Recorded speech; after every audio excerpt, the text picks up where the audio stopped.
Sekarang bertemu dengan berbagai pemangku kepentingan, membahas langkah yang perlu diambil oleh Indonesia. Yang ketiga, diperoleh kesepakatan untuk memperlakukan kembali UUD 1945. Yang keempat, di Majelis 1959, Soekarno mengeluarkan dekret presiden. Oke, ya jadi tentu untuk membuat suatu kebijakan itu perlu yang namanya lobby. Perlu ada yang namanya koneksi jaringan supaya orang lain rumahnya. Kalian dari organisasi pasti paham banget ya. Kalau kalian punya ide, kadang belum tentu disupport sama yang lain. Yaitu perlu kemampuan lobby politik. Begitupun juga yang dilakukan sama Soekarno. Dia juga menemui beberapa stakeholders supaya gagasan dia, konsep dia, demokrasi terpimpin ini bisa diterima. Dan kebetulan waktu itu Soekarno berhasil mengumpulkan berbagai pihak militer, pihak partai-partai politik, sehingga mau menerima konsepsi demokrasi terpimpin. Nah, klimaksnya adalah dikeluarkannya dekret presiden 5 Juli 1959. Ini jadi penanda awal starting point dari demokrasi terpimpin. Jadi pahami ya. Nanti Bapak kirim ke kalian PPT-nya.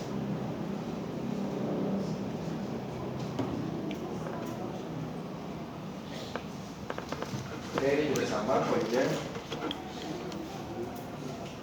Manipulasi. Oh, itu singkatan. Pusdek singkatan.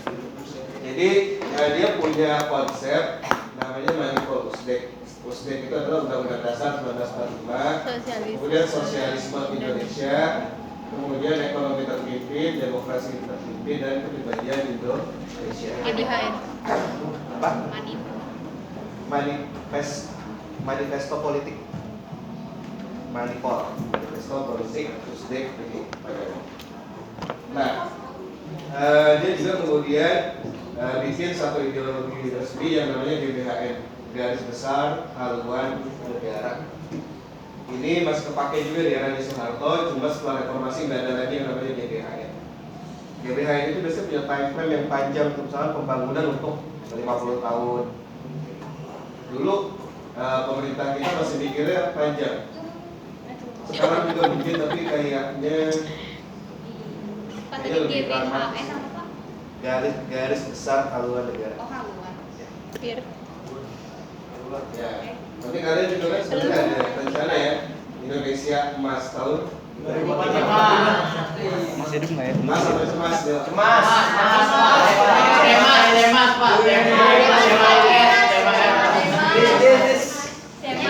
Kemarin tuh Bapak melihat di Reels ya, ada yang anak SMA kelas 12 dikasih apa kali-kalian. Oh iya, saya tahu. Apa? Dikasih penjumlahan perkalian. Kayak 24 dibagi 3 masih nggak tahu. Berapa ya? 8. Apa?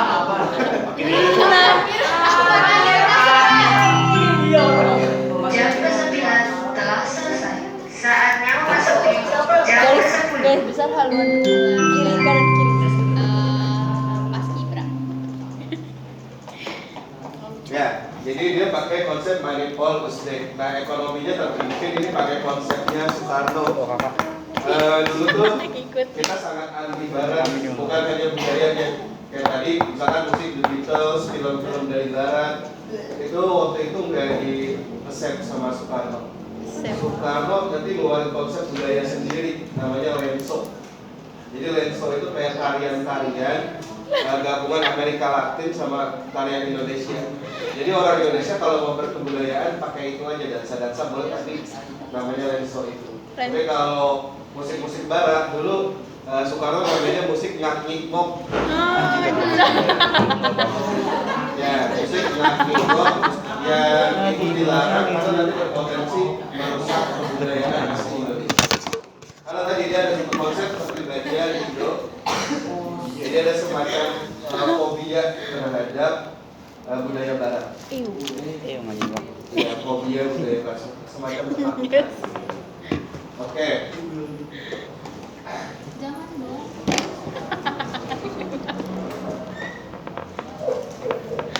Tujuannya apa? Nah, sebenarnya, oke, tujuan demokrasi terpimpin itu bagus. Dia pengen menstabilkan kehidupan politik yang tadi di masa demokrasi liberal kan nggak stabil tuh jati banyak gonjang ganjing politik. Nah di masa demokrasi terpimpin ini pengennya stabil. Tapi ternyata antara ekspektasi dan realitas tidak berjalan beriringan. Nggak sesuai antara ekspektasi dan realitas. Seperti abu-abu. Faktanya ternyata tetap terjadi gap-gap konflik, terutama waktu itu konflik yang paling gede adalah antara militer dan PKI. Waktu itu ada partai yang besar banget sampai ke grassroots atau rumput masanya banyak, yaitu PKI, Partai Komunis Indonesia. Sementara di sayap kanan itu ada faksi militer yang juga waktu itu masih ada yang namanya fungsi ABRI. ABRI itu dulu bisa jadi wali kota, ABRI bisa jadi gubernur, ABRI bisa jadi anggota DPR. Sekalian dia juga menjabat sebagai jabatan di ABRI. ABRI itu namanya Angkatan Bersenjata Republik Indonesia. Kalau sekarang udah dipecah jadi dua. Itu kan ya, ada TNI, ada Polri. TNI fokusnya di pertahanan, Polri fokusnya di keamanan. Dulu mereka satu payung namanya ABRI, Angkatan Bersenjata Republik Indonesia. Dan dulu mereka bisa punya jabatan politik. Kalau sekarang nggak bisa. Kalau sekarang misalnya seseorang pengen jadi gubernur, misalnya Evan nih, pangkatnya udah jenderal, ya, pengen jadi gubernur, itu harus melepaskan jabatan jenderal dulu, harus jadi warga sipil, baru bisa ikut kontestasi politik. Tapi di era demokrasi terpimpin dulu masih boleh. Makanya ada juga Dirut Pertamina tapi seorang tentara. Ada komisaris BUMN tapi juga seorang tentara. Kalau dulu kayak gitu. Kalau sekarang nggak boleh, harus pilih. Harus lepas dulu jadi sipil baru boleh punya jabatan di pemerintahan. Paham kok sebab? Paham. Paham ya? Oke. Nah jadi prakteknya ternyata nggak sesuai antara ekspektasi dan realita. Politiknya malah makin kacau. Klimaksnya adalah terjadi peristiwa G30 ya, 30 September 1960. Ya, realita Itu nanti kalian makanya harus nonton ya filmnya karena digambarin banget. Persis. Itu lama sih 2 jam ya. Nah, nontonnya bareng aja di rumah Dani. Sambil sediain cemilan ya Dani. Tapi itu ada romance-nya juga. Ada yang donda-donda ya Pak? Ada. Ada saat-saat juga.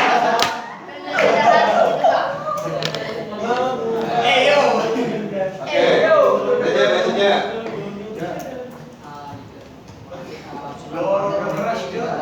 Meja Pak, ini. Pancil. Iya Pak. Presiden berhak Oh, guys. membubarkan partai Anjing. hingga memiliki calon minimal lepas wilayah Indonesia.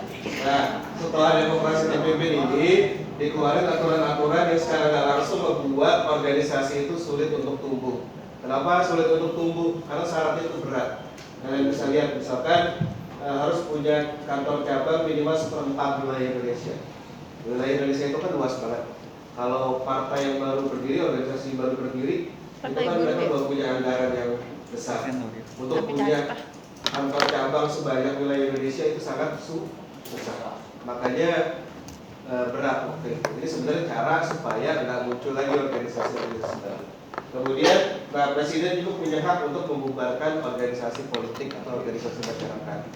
Terus, juga berhak menyelidiki keuangan partai. Jadi ini ngebuat akhirnya males masyarakat untuk membuat satu organisasi yang baru. Artinya secara nggak langsung, by design, by aturan dibatasi supaya kehidupan politiknya itu lebih gampang dikontrol sama presiden. Paham nggak maksudnya? Paham. Ya. Kan sebenarnya presiden yang punya aturan, yang punya otoritas membuat kebijakan tertentu.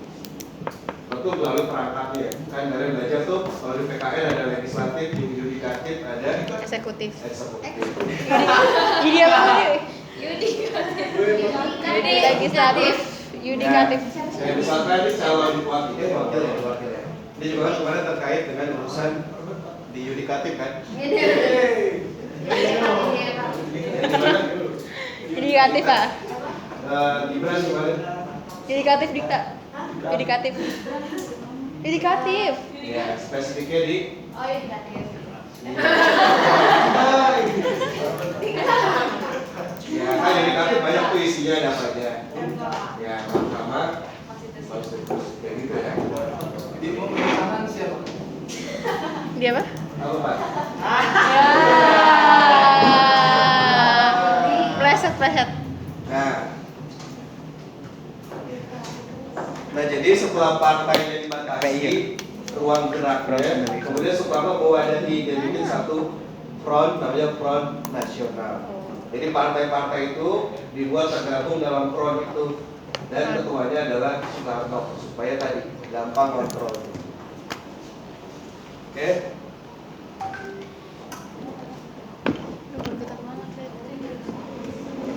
Kayaknya sama. Pak panggilannya Eja ya Pak? Pak kan namanya tidak mirip Pak. Nama Bapak mirip. Anissa. Anissa. Kasih Anissa. Oh, enggak mirip. Perlu banget apa ya? Demokrasi terpimpin ini dinilai ada beberapa penyimpangan konstitusi. Zaki, coba lihat. Ya, di sebelah sana. Ganti sih gue. Kaget aja shock nih. Nah, Apa itu pengangkatan Soekarno sebagai presiden seumur hidup? ya. Bawahnya PPRS juga miring PPRS miring 1963 karena presiden membentuk PPRS dengan PP. PP nomor 2 tahun 1959. Yang bawahnya itu anggota MPRS harusnya dipilih melalui pemilu. Yang kedua membentuk DPAS peraturan perundangan nomor 3 yang didahului sendiri oleh Dikit wahid. yang ketiga pembubaran DPR hasil pemilu tahun 1992 dan membentuk DPR ger. Biar itu betul aja ya. Oke, penyimpangan masa demokrasi. Penyimpangan itu berarti sesuatu yang mestinya tidak terjadi. Kalian di sosiologi udah belajar penyimpangan sosial ya. Apa aja contoh penyimpangan sosial? Penyebatan. nakalan namanya. Kenakalan remaja, apalagi Gibran. Apa? Contoh penyimpangan sosial. Orang game LGBT Pak. Cantik. Oke, apalagi Bastian? Rambutnya Pak.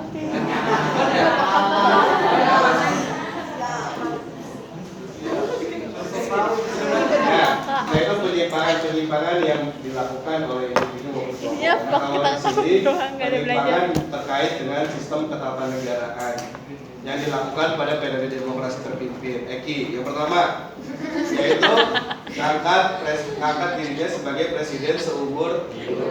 Itu bertentangan Benar dengan juga loh. konstitusi. Karena konstitusi kita adalah negara republik yang mestinya presiden itu punya masa jabatan. Tapi di sini malah jadi presiden seumur hidup. Itu penyimpangan yang pertama.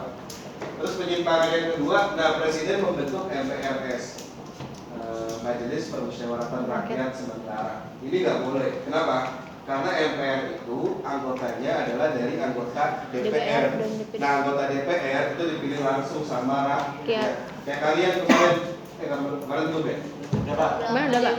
Nah itu kan pilih tuh anggota DPRD, anggota DPR. Nggak boleh presiden. Presiden itu cuma boleh mengangkat menteri dan jajarannya. Menteri, wakil menteri, komisaris BUMN itu boleh. Presiden nggak milih Tapi kalau DPR. anggota DPR itu dipilih langsung sama rakyat.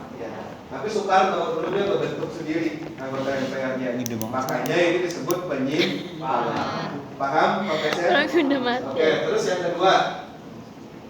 Nah dia juga membentuk DPAS Dewan Pertimbangan Agung. Ini juga dianggap penyimpangan. Dan ketiga dia membubarkan DPR hasil pemilu tahun 1955. Padahal anggota DPR itu dipilih langsung sama rakyat, tapi malah dibubarkan sama Soekarno. Dia yang nentuin sendiri anggota-anggotanya. Makanya ini juga dianggap sebagai penyimpangan. Ini beberapa contoh penyimpangan terkait ketatanegaraan yang terjadi masa demokrasi terpimpin. Paham ya? Paham. Paham ya? Paham. Nah, oke. Ini demokrasi terpimpin kurang lebih sudah selesai. Oke udah. Ini udah balik lagi. Nah ini terakhir. Oke, ada yang mau ditanyain nggak? Nanti pas KS itu yang jadi cuma dijajar. Sama yang kemarin, yang artikel-artikel itu. Ya itu banyak banget pak. Kalian majuin Demi Allah itu banyak banget. Kirimin summary-nya. Itu tentang apa? Yang waktu Pertama yang mulai iya. dari perlawanan pertempuran Surabaya macam itu. Hingga jadi. Bapak kirim kisi-kisi aja pak. Pokoknya nanti bapak kirimin kisi-kisi sama materinya ya. Soalnya kayak bapak kan pernah Pak Joko. Ya. Depan dan Pak Joko. Kan kelas 12 cuma bapak yang. Oh ya udah bagus. Alhamdulillah. Savage Pak. Oh bapak cuma kayak gini savage. Savage. Savage love. Oke, kamu pilih ganti. Iya.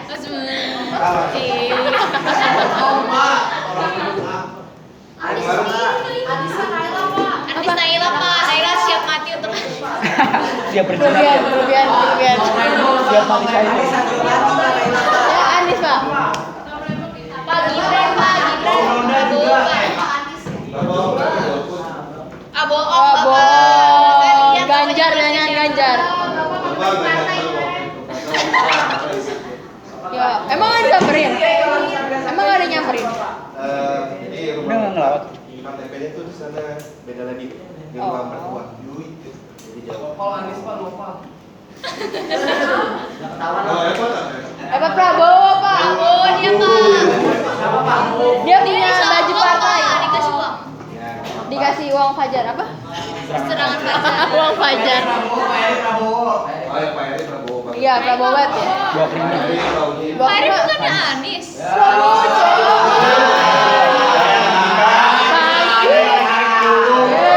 Yang penting Bu Nadia Anis pak. Bu Nadia Anis. Udah dia Anies. Anies dari hati Pak, anak abah tuh Naila Surabaya. Aja. Jangan sampai terpolarisasi. Udah selesai. Selesai tuh. Makan zaman silam. Makan siang Pak. Bapak udah dapat makan siang Pak. Tahun depan udah sehat. Emang tahun depan pak, tahun ini nggak ada. Allah. Ibu saya lulus. Mas Koi. Belum meninggal. Oke. Desa kemarin sempat viral ya. Ih pak.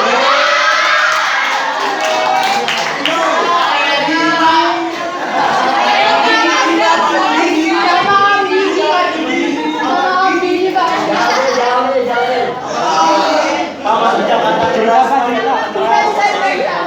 Cerita Pak.